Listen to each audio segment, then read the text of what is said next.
was not part of the opening ceremony. Having said that, I want to thank the AL-HABIBIYYAH mosque for inviting me to be part of this important discuss. And I appreciate the cream of people I've seen here. And I believe that engagements like this will help us to move forward as a nation.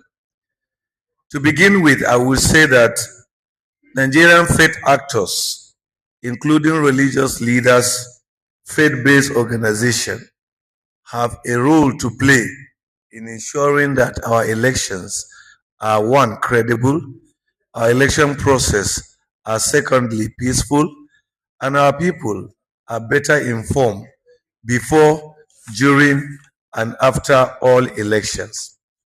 The saddest thing about our country is that we allow elections that are supposed to be a joyful season, a time that we will learn from our contestants, a time that we will engage our political class and the various political parties to tell us what and what should be done to improve.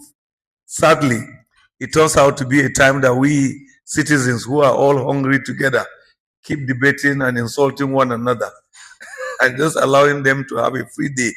Nobody questioned them about their commitment and what and how they are going to lead us. So it is expected that as faith leaders, we have a role. And one of the roles I want to say is we have a responsibility to educate our people on issues and matters that affects election.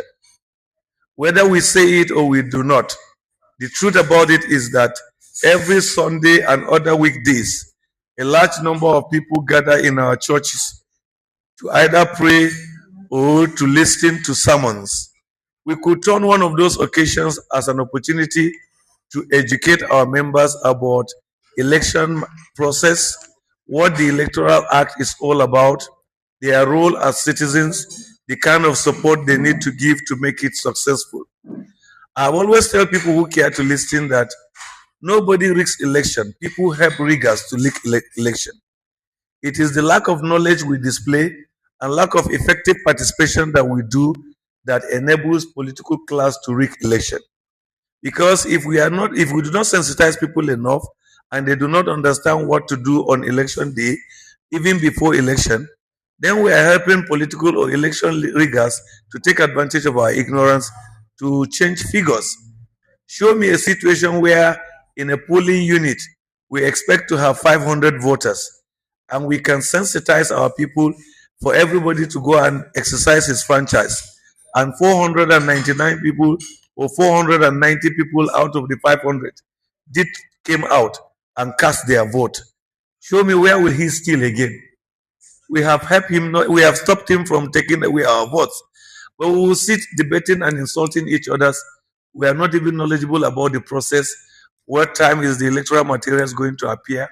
Or what is expected of us? We probably may come too early, 2 hours before the time. And when there's a delay, we will now start crying that, no, they have rigged it. Did you really check to know what time they asked you to come? Because your thinking is not the time.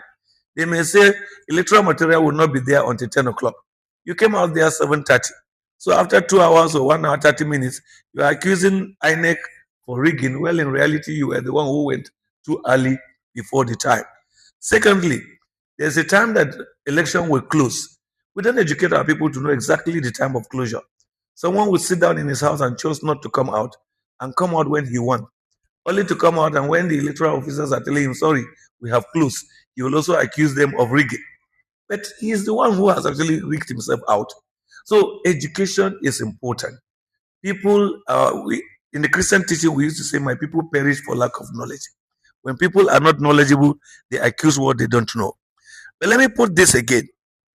The security that we require during election can never be a one-man activity. It is something that we must all do together. You see,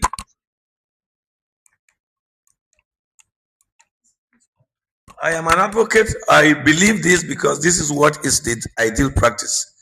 That myself and the policeman and all security agencies have similar roles to play. The difference between us is that one is playing his role with a uniform and I'm playing my role without a uniform. because the security of my community and even the electoral process and day is in our hands. But we neglect this and just think that someone must do it. I have been to many polling units in my lifetime, and I sometimes ask people, how do you expect two policemen to control that crowd if people really come out to vote? So the people must themselves be part of the security, securing the place, ensuring orderliness, ensuring things are done right. Like in our polling unit, we have people who will make sure they come, who came early, they will give him a number. And so we'll be working according to number in such an organized way. So the policeman will just be watching us. He has less to play. But if we do not organize ourselves and we want to scramble on top of the electoral officers and expect two policemen to control 300 of us or 400 of us, it's not possible. So some of the electoral violence we see around is also as a result of our inability to contribute our quota to securing the process, to ensuring order in the process. Thank you very much. Thank you very much, Dr. Ayaz, for those submissions. In summary, you have let us know that as a faith-based organization, your key role is to mobilize the congregation to participate in the electoral process. And not only to participate, they should have knowledge about the process. Because, and I like the scenario you painted, if you have 500